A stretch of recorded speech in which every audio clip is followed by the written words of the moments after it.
What's up, everybody? Welcome back inside the Woody Hayes Athletic Center as we wrap up day 2 of Ohio State spring practice, and we have a rapid reaction presented by the fine folks at Byers Auto. That is the 40-year vet, Tim May. That's Andy Backstrom. I'm Spencer Holbrook. Tim, this is your 40th year officially. So if anybody says that it's like disrespectful to call Tim May the 40-year vet, it is a literal 40-year run now. 2023 is your 40th year covering Ohio State. So you know what? I will call him the 40-year vet, and that's how it's going to be. You got to quit reading those comments, man. I'm telling you. It's part of my job. I did a long time ago. I'm just the 5th-year vet, Spencer Holbrook, and, of course, Andy Backstrom. The half season, we're getting into maybe a full-year run now for Andy. Yeah. Glad to be back here, fellas, after day 2 of Ohio State spring practice. A lot of media to get to. Wide receivers talk to the media. Linebackers talk to the media. We got Brian Hartline, offensive coordinator, on the record. About his wide receivers, about his offense, about how the transition is going to making him the play caller. But we also got to watch some spring practice, Tim. First takeaway, as I limit you to just one. Marvin Harrison Jr. is the real deal. Okay, that's my take. All right, Andy? I was watching a lot of the tackles on the offensive line. We couldn't see a ton of it because it was pushed back to the other corner of the end zone. But you're seeing a competition. George Fitzpatrick's there. Tegra Chabola's there as well. Both those guys look to be pretty good shape. I know Tegra lost 3 pounds. I think George is up close to 20. So those guys are in good shape, both sophomores and competing for that role, probably opposite of Josh Fryer. Josh has been interesting to watch. In a couple days of practice we've seen just has a good energy about him. It seems like the left tackle job is his to lose. No one's really said that outright, although I feel like it's been hinted at several times by coaches here and there, and he seems to be, playing with that swagger so far. But that's certainly going to be this game of musical chairs throughout the spring, the 15 practices, moving guys around, who fits best. And I'm curious to see if they stick with the plan to keep Donovan Jackson and Matt Jones at those guard spots, because that's the plan they came into the spring with. But, you never know. Sometimes they'll move guys around. Yeah, I'm going to go to the other side of the ball. Same on the interior, though. Not really talk about the guys we talked to, but stick with the defensive line. Amari Abor looks like he's added a lot of weight. I know that because compared to the fall roster to now, it says that he's up 20 pounds. I know that those aren't always the most accurate, but it is worth noting that he does look bulkier. Yeah. He doesn't look like a senior at Duncanville anymore down in Texas. He does look like a college football defensive end. Kenyatta Jackson still has that length, still has that versatility. He's really twitchy. I think that he's a guy that Ohio State can find a use for, especially as Jack Sawyer and JT Tuimoloau right now are the only 2 real defensive ends that have experience. Mitchell Melton, 3rd-year guy, but, geesh, he hasn't been able to stay healthy. So it's one of those things where you've got to have guys emerge. And I watched the defensive ends pretty intently today. Caden Curry, for some reason, has taken a lot of reps on the punt team rather than getting those individual drills with the defensive linemen. Not sure if I like that, but I'm not one of the position coaches, and I'm not paid multiple commas to figure that out. So, it's interesting to me that you would take a guy who needs the development and have him on the punt team the second day of spring when you're having individual defensive end drills. But it's worth noting that that's what's going on. And then he was eventually over there with individual drills. I really like all 3 of those guys. I could lump Hero Kanu in there because he's a 2nd-year guy, but I'm focused on the ends right now.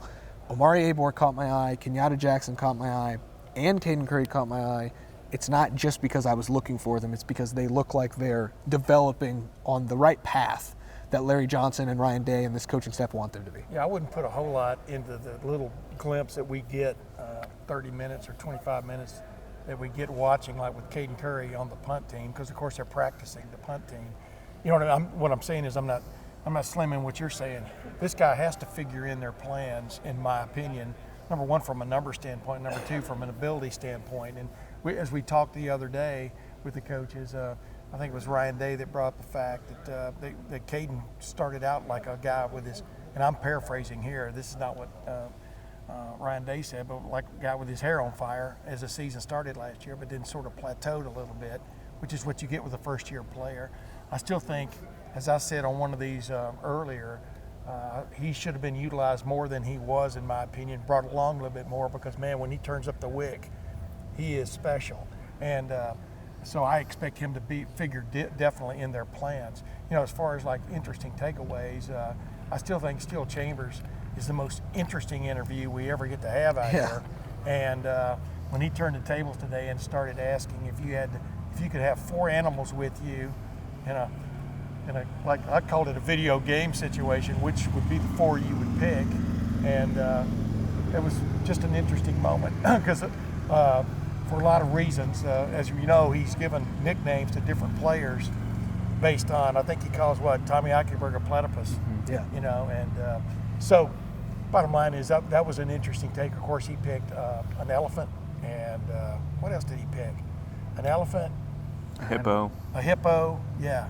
Because a hippo is the most dangerous animal in some kind in of Africa. falcon. Yeah, a very falcon, specific falcon. peregrine falcon, and I think didn't he pick a slithering? Yes. Yeah, but anyway, but the bottom line is, he's an interesting dude, but he's very much enjoying his interaction with his new graduate assistant linebacker coach, James Laurinaitis, who we haven't got to talk to yet about what he thinks about a quarterback wearing number 33. We'll get to that, I'm sure, because James Laurinaitis goes by the nickname Threes. So, but even Steele said it was interesting looking into the backfield and seeing a guy in 33 playing quarterback. And so this team is definitely taking a turn into being its own animal, so to speak, staying in the Steel Chambers genre. I'm very curious about how this quarterback thing is going to play out, because when you talk to different guys, they're impressed by Kyle McCord's, savvy knowledge of the offense. And no matter who you talk to, they're impressed by Devin Brown's athletic ability to get out and run a little bit. Kyle McCord can run too, as Marvin Harrison Jr. pointed out. But this is going to be a very interesting battle. I'm going to stick with the linebackers before we go to the wide receivers and the quarterbacks, because you brought up Steel Chambers, and I'm going to bring up C.J. Hicks and Gabe Powers, Reed Carrico, Cody Simon. Like, we talked to all those guys today. Andy, that's a fascinating room. You've got two proven starters, probably a preseason All-American, who's not a part of the equation in spring practice. Tommy Eichenberg not practicing. He's out here running sprints. He's out here doing some sled work, not practicing. So Steel Chambers is taking first-team reps. Cody Simon's taking first-team reps. And directly behind them are the two second-year guys, C.J. Hicks and Gabe Powers. They're very comfortable with each other because they're roommates, because they helped recruit guys to Ohio State, because they're kind of best friends. Then Reed Carrico entering a crucial third spring here, got to start proving some things. And everybody seems to always forget about Cody Simon, who, for all of the flack that he got in 2021, I thought when he was on the field in 22, looked pretty good. So it's just a fascinating room right now to try to dissect, especially with those two guys proven that are coming back. You can't forget about Cody Simon, because he was that guy in that 3 linebacker package that we saw last year. It's a 4-2-5 system that Jim Knowles likes, and it's safety driven. That's why you get safety in the box a lot of the time. But when they do have 3 linebackers on the field to match personnel, Cody Simon was that guy. So you can't forget about him. But you're right. Sometimes he goes overlooked, and it's easy too when you really just have Steele and Tommy who are returning, and the spotlight's on them. But as you mentioned, Spencer, Tommy's not practicing right now in the sense of he's not in these individual drills. He's just on the side with some of the other players, running, staying active, and recovering fully. So, this is an important time for these linebackers to actually get some reps in when you're probably not going to get those same reps, maybe even in fall camp. And so time to develop. And C.J. Hicks is someone that Steele talked about. It's just so freakishly athletic. Someone that really, Coach Knowles, Jim Knowles was talking about, like, you could even put him at the jack position for a little bit. Just able to do so much in pass rushing, but also playing that linebacker role in the second level. He talked about how it was a little interesting that he was mentioned in that.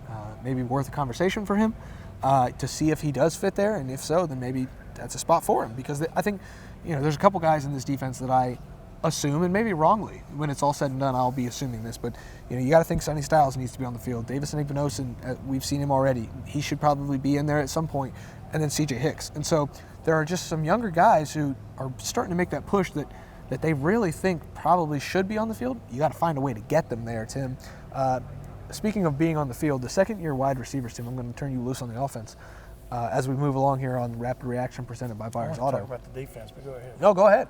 By all means. No, I'm just curious from what we were talking to Jim Knowles a couple of days ago, how he said they weren't really going to do much with that jack position in the spring. It didn't look, yeah. Which means I think they're waiting for Mitchell Melton to fully be cleared to do some things, and maybe someone else maybe to step up and show he has the wherewithal to make that happen, like a C.J. Hicks. But the point is, still, you want to see them just playing basic football to begin with. And then, of course, he said now they can recruit specifically for that position. But what does specifically mean for that position? Is it an overgrown safety? Is it an undergrown defensive end? Is it a tweener linebacker? We didn't see a lot of it last year implemented with Jack Sawyer. We saw him try it some, but I'm just wondering if that's going to go by the wayside, as the year goes on. And then back to the wide receivers. Yeah, this is a moment in time for those middle guys like you've written about or gonna write about. What have you done? Have you done both? So Ryan Day, in a way, the way I took it, called out those second-year receivers because the first thing he said when he was asked about them was, they're going to be pushed by the freshmen. See, to me, that's saying like, hey, if they're not on their stuff, these freshmen are just going to go right past them. And you can see it with Noah Rogers and with Carnell Tate, and I don't care if he's not here yet. Brandon Ennis is going to be here. Watch a video. Yeah, he's going to be here. Turn on the tape. So this is the now or never time for these second-year receivers. You don't like to put that kind of pressure on these guys, especially for some of them who didn't even come here until the summer. But that's the way it is in Brian Hartline's receiver room, Tim, and I'm going to write a little bit more. Keon Grace had some things to say about knowing that it's time to make a push. Caleb Brown talked about learning from those guys. So it's just an interesting time for the second-year receivers. But this is their interesting dilemma, is when Julian Fleming is back and Emeka Egbuka is back and ready to play, and when Marvin Harrison Jr. is going to be ready. Marvin Harrison Jr. seems always ready, except for going into the fourth quarter of that Georgia game. Too bad for that because it cost a lot of things. But my point is there light at the end of the tunnel for these guys anyway? Is there light at the end of the tunnel for the freshmen coming in? You know what I mean? It's a matter of you've got to be working your rear end off, but understanding you still may not get those kind of shots that you want. And that's a tough dynamic. I was talking to Xavier Johnson about that before he walked in the door here today. Here's a walk-on guy that just figured a way, kept working, and figured a way to become in my opinion, a very important piece of that team last year. Just look at the game against Georgia, the parts he played in that game, and I think the thing is you've got to figure out a way to keep. Jayden Ballard is dangerous with the ball in his hands. He's fast, etc. But that still may not be big. That's not going to put him ahead of Marvin Harrison Jr. or Emeka Egbuka. You follow my drift? Yeah. So they've got to figure out a way to keep these guys working their rear ends off. And I think that's one of the prods, like you're talking about saying, hey, look out. We got another group of freshmen coming in that are very talented, and they're going to go right by you if you slack. Because most of these guys, their turns aren't going to come until at least next year. Well, and Andy, that's the thing here is Tim and I have talked for spring upon They're dominant. Their major chances aren't going to come until next year. Go ahead, I'm sorry. Tim and I have talked about this each spring since I've been with Lettermen Row in 2019. We always say this year is going to be the true test of Brian Hartline's receiver room and the culture there and the developmental plan and whether you follow the plan because, there was Chris Olave and Garrett Wilson clogging the depth chart for Jackson Smith and Jigba, but then he emerged. Then last year, Jackson and Marvin were going to clog the depth chart for Emeka and for other guys, and all of a sudden Emeka emerges and Julian emerges. Well, this year, all of those guys are back. And so you've got, Kate Stover at tight end. You've got the four receivers. I include Xavier Johnson in that lump with Julian and Marvin and Emeka. And you know that if you work hard, you're setting yourself up for long-term success in a receiver room that will make you a first-round draft choice at this point. So whether those freshmen take that and run with it and become the 2024 leaders on the depth chart, or if the second-year guys do, that's what I think they're proving right now. It's a hard thing to sell, but I think all these guys kind of understand the pecking order's already set here. You have to set yourself up for the long-term success, and if you don't feel like you're doing that in the spring, well, I'm not going to say it. Yeah, Brian Hartline said, these guys understand what they're signing up for. Then again, it is different to understand something and then actually do it. Yep. So Yeah. when you get here, it's a lot harder. It. For sure. So that's certainly what you guys are talking about. But I do think it's worth saying that, that is why they're coming here. They want to push themselves to be better. The competition drives these guys to be better. And that's not just for wide receiver, that's also at quarterback. That's what you see with these guys here. And Brian Hartline said, he wants the competition to really go as long as it can go. Tim asked him, you've been in NFL locker rooms, you played in college, is it better to have the quarterback settled sooner than later? And he really didn't give a hard answer on that, but he said that he wants the competition to go as long as it can, because as long as you're competing, people are getting better. And he thinks that the most stress And the most competition that you have, the better guys are going to be, and the better the people around them are going to be. So that was interesting to hear from his perspective, because he has this bigger role now. He's not just working with the wide receivers, he's the offensive coordinator, but he also said that he trusts his assistants. Like, he trusts them to actually pull him back if he's overstepping. Yeah. And that's something that, he's a young guy. He seems to have a pretty good pulse on people's emotions, and I think he wants to do the job and wants to take that role in the promotion, but I also think he doesn't want to be doing something he's not supposed to be doing and stepping on people's toes. And I think that's the... But can I go ahead. Sometimes you have to. No, I mean, that's the interesting thing, though, that you even watch coaches go through, is as you step up the ladder, you have different responsibilities, and you have, when you become more of the voice in the room, you have to assert yourself. You know what I mean? Because you've gotten that role for a reason. I mean, Ryan Day trusts this guy at the moment, to be the offensive coordinator, which means in the final analysis, I mean, let's face it, Ryan Day makes the final decision on almost anything that happens. That's what head coaches do, right? But you've got to be able to say, yeah, all right, that's a great idea, but we're going to go this direction. You know what I mean? That's a growing situation we're going to watch in the spring too. Is Brian Hartline asserting himself in that role? And I really don't think he will hesitate. I've known this guy since he was 17 years old, and I've always liked him. His personality, his ability to get along, but his ability to also shoot it straight with you. And that's what he does, I think, as well as anybody. And so this is going to be interesting to watch his development as it is the quarterback situation. And the wide receivers. I was, one final note before we get out of here. I was talking to Keon Grays, I was talking to Caleb Brown. Both those guys kind of impressed me. Neither one, I don't think you could get them to say that they love talking to the media. They're just not guys that enjoy, I think, having a lot of people around them. But Keon's talking about weight gain and how he, got crunched. I asked him if he got crunched a couple times in practice last year and realized, hey, probably add some weight to this 175 pounds. He did. He looks like he's bulked up a little bit compared to when he got here. Caleb Brown the same way. Finally gets a spring practice. Finally gets a winter in this system. Yeah. He looks like he's bulked up a little bit, and he wants the punt returner job. Like, he knows that the wide receiver depth chart is basically set at the top. There's no really wiggle room for any of those guys. What better way to prove yourself than become the first punt returner in 10 years to take one back? So. Yeah. Caleb Brown is trying to carve out a role for himself. Keon Grays has talked about special teams a little bit, carving out a role for himself. It appears to me where you're talking about coaches finding their way, finding their voice, finding their niche. Brian Hartline really starting to have a voice. That's what spring is, man. These receivers are also trying to find a way to impact this team and win a national championship without catching passes from the starting quarterback. Yeah, let me, like Keon Grays, in that student appreciation day, we got to watch the scrimmaging part, basically from right on the field, which I love that day, and not because I want to become a student again. I'm a student of the game. He knows ball. Yeah, no. But, Keon Grays made a couple of catches that day. That's the point, is somewhere along the way, you want somebody noticing you, that, hey, that guy's pretty good. When's he going to get his shot? You know what I mean? And Keon Grays, in my opinion, did that last spring, right off the bus, so to speak. And like we talked about a while ago, you can see these three guys ahead of them, those wide receivers, but two of those guys aren't practicing this spring. You know what I mean? Because they're recovering from this, that, and the other. So the opportunity can come at any time. I guess that was the point I wanted to get to here. You got to be ready for your opportunity and seize it. That's what Xavier Johnson and I were talking about. You once you get that spot and you blow it, you have nobody to blame but yourself, and that's what has to get ingrained in these guys, these young players especially. When you get your opportunity, make the catch, make the play, make the yak,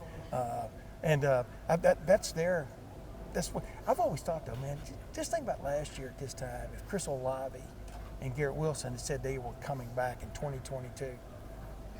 That's what you got. Marvin Harrison Jr., Emeka Egbuka, even Julian Fleming, came on as a year. Boy, sometimes it's good for guys to be leaving. You know what I mean? But just think about it. How would they have handled that? That's a hypothetical that Bo Bishop throws at me every now and then on the radio, and I go, well, it didn't happen. That's not the way it happened. But this is all about being ready when your opportunity comes. And I know I've hammered that point like 6 times now, but I'm just curious. The spring game, the scrimmages, who's going to really step up? The first scrimmage is coming on March 25th. We're going to get to watch it, which is cool, in my opinion. At least that's what we're being indicated. the Student Appreciation Day, and then the spring game. And that's when you've really got to step up, when it's real football, as close as they can make it in the spring, and prove that you belong in the rotation. Yeah, bottom line is saying the sun is hot. Bottom line is somebody's got to take those reps with some of these guys out. And so who's it going to be? Is it going to be a freshman, or is it going to be the guy who's been here for a little bit? That's the dilemma right now at Ohio State. That's what these guys have to be asking themselves. No matter who takes those reps, we're going to be here covering it at lettermenrow.com, the rapid reactions, the practice reports, the whole deal. $10 for 4 months. That is a hell of a deal right now, fellas. At lettermenrow.com, you can get full access to the Letterman Lounge message board, recruiting insight, all of Tim's content, the last 40 years of content. Andy with the analysis, me with some commentary analysis. We're there doing it all at lettermenrow.com. Come join us. Like I said, $10 for 4 months. That's the 40-year vet. That's Andy Backstrom. I'm just Spencer Holbrook. Thanks for watching. Thanks for listening. We will see you guys back in the Woody Hayes Athletic Center after the Buckeyes go on spring break here this next week. We'll have full coverage no matter what, whether they're practicing or not. lettermenrow.com.